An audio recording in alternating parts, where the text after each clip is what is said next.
Pete Hegseth nomination for defense secretary is likely one of Trump's worst nominations. That's a statement of fact. The guy is a drunk. The guy is an abuser of women. The guy is in as much as he went to Princeton with the knowledge of the job, he's fairly dumb. We know all the personal issues that he have with assaulting women. We know the personal issues he had by constantly being drunk and having to be taken out, taken up to his room, etc., from being drunk. We know that he lies a lot. We know that he had a kid while he had a kid with a third woman.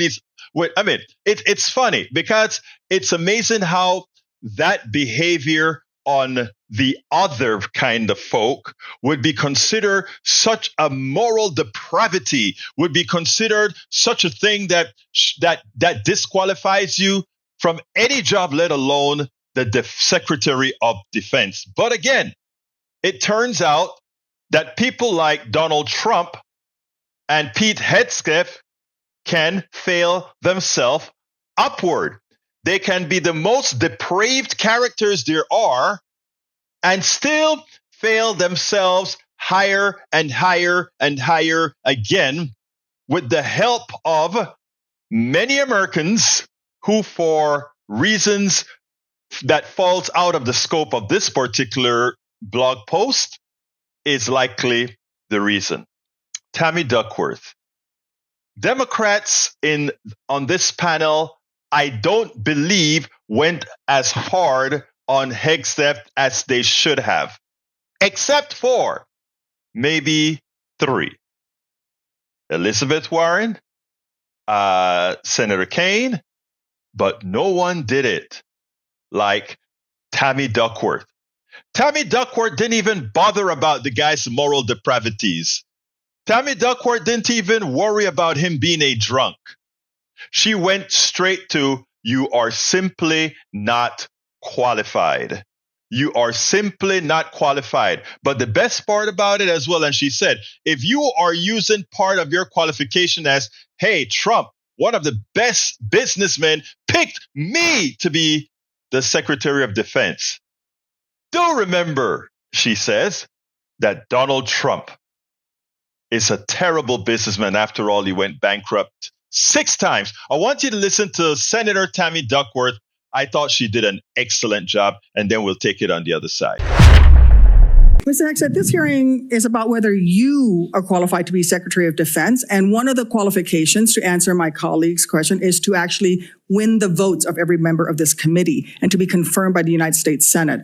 And you need to convince us that you're worthy of that vote, because the people of the state of Illinois voted for me to be their senator so that I could cast that vote when it comes to picking who is going to be the next Secretary of Defense. This hearing now seems to be a hearing about whether or not women are qualified to serve in combat, and not about whether or not you are qualified to be Secretary of Defense. And let me just say that the American people need a SecDef who's ready to lead on day one. You are not that person. Our adversaries watch closely during times of transition, and any sense that the Department of Defense that keeps us safe is being steered by someone who's wholly unprepared for the job puts America at risk, and I am not willing to do that. With that in mind, Mr. Hegseth, I want you to try to explain to the American people and to our troops who are deployed around the world why you are qualified to lead the Department of Defense. We already know that you've only led the largest, a 200-person organization. We already know that you so badly mangled a budget that after you left, they had to bring in a forensic accountant to figure out what went wrong. Please describe to me, Mr. Hegseth, you talk about DOD passing an audit. Please describe to me a time or an organization when you led underwent an audit, because you say you're going to hire smarter people than you to run this audit. I'm not asking you to be an accountant. I want you to be able to tell me what kind of guidance will be given to those employees, what will happen whether or not you pass that audit. Have you led an audit of any organization? Yes or no? I don't want a long answer. Yes or no? Have you led an audit of any organization of which you were in charge? Senator, in both of the organizations I ran, we were always completely fiscally responsible. Yes or no, did you lead an audit? And the way yes my or leadership no, did you lead an audit? Stated, yes or no? Completely what are you afraid of? You can't answer this question. Yes or no, did you lead an audit? Do you not know this answer? Senator, yes every part of my leadership of these organizations has been misrepresented. I will take that as a no. What were the findings? Though there were no findings because you've never led an audit. What guidance did you give the auditors? None, because you've never led an audit. Nobody expects you to be an accountant, Mr. Hegseth. What we expect is for you to understand the complexity of this Pentagon budget process that is absolutely necessary to outfit our warfighters. Look, the Secretary of Defense is required to make quick decisions every single day with high-level information that's being provided for them. A Secretary of Defense has to have breadth and depth of knowledge. Right now, I am concerned that you have neither. Mr. Hegseth, what is the highest level of international negotiations that you have engaged in, that you have led in? Because the Secretary of Defense does lead international security negotiations. There are three main ones that the Secretary of Defense leads and signs. What is the highest level of international security agreement that you have led? And can you name some that the Secretary of Defense would lead? There's three main ones. Do you know? I have not been involved in international security arrangements because I have not been in government other than serving in the military. So my job has been to the answer is no. Can you name one of the three main ones that the Secretary of Defense talking about defense signs? arrangements. I mean, NATO might be one that you're referring to. Status of Forces Agreement would be one of them. Status of Forces Agreement. I've been a part of teaching about Status of Forces Agreement. But you don't remember to mention it? You're not qualified, Mr. Hegseth. You're not qualified. You talk about repairing our defense industrial complex. You're not qualified to that. You could do acquisition and cross-servicing agreements, which essentially are security agreements. You can't even mention that. You've done none of those. You talked about the Indo-Pacific a little bit, and I'm glad that you mentioned it. Can you name the importance of at least one of the nations in the ASEAN and what type of agreement we have with at least one of those nations? And how many nations are in ASEAN, by the way? I couldn't tell you the exact amount of nations in that, but I know we have allies in South Korea and Japan and in AUKUS with Australia and trying to work on submarines with them. Mr. Hegseth, none of those countries are in ASEAN. None of those three countries that you've mentioned are in ASEAN. I suggest you do a little homework before you prepare for these types of negotiations. Listen, Mr. Hegseth, we ask our troops to go into harm's way all the time.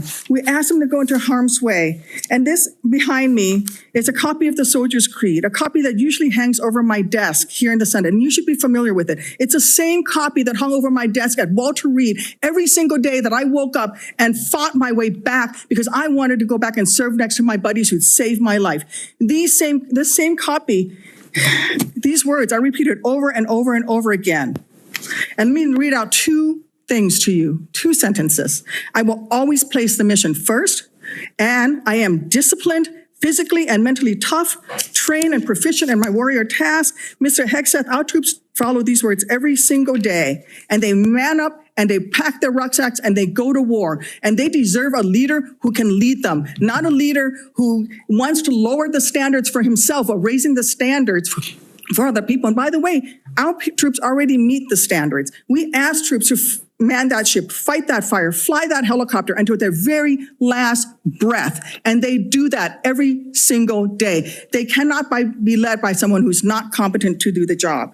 How can we ask these warriors to train and perform the absolute highest standards when you are asking us to lower the standards to make you the Secretary of Defense simply because you are buddies with our president-elect? And by the way, he has filed for bankruptcy 6 times. I'm not quite sure he's the kind of CEO you want to refer to as a successful businessman. Let me make it clear. You can't seem to grasp that there is no U.S. military as we know it without the incredible women that we serve. Women who've earned their place in their units. You have not earned your place as Secretary of Defense. You say you care about keeping our armed forces strong and that you like that our armed forces are meritocracy, then let's not lower the standards for you. You, sir, are a no-go at this station. What's that, boss or what? Tammy Duckworth shows how you fearlessly go for any one of these MAGA right-wingers. You hit them with It's more than facts. It's just a matter of expressing the way things really are. The guy is completely unqualified for the job. The guy, she proves with simple questions. How dare you come to this hearing without doing any studying whatsoever? How do you know what Ashan is? How do you know what the three major things a defense secretary does? How do you not know that and you're looking for the job? I am a woman. I flew planes. She didn't even bring up the issues he have with all the statements he made about women shouldn't being able to be served in the military in combat roles, when she herself flew helicopters and gave 2 of her legs for this country. He was just a pretty face in the field. She actually did something. How dare these guys put an incompetent failure into being defense secretary? Again, we have allowed some men to fail upward, and they want to talk about DEI. They're the ones that are benefiting from DEI, not those who should be benefiting from finally bringing equity.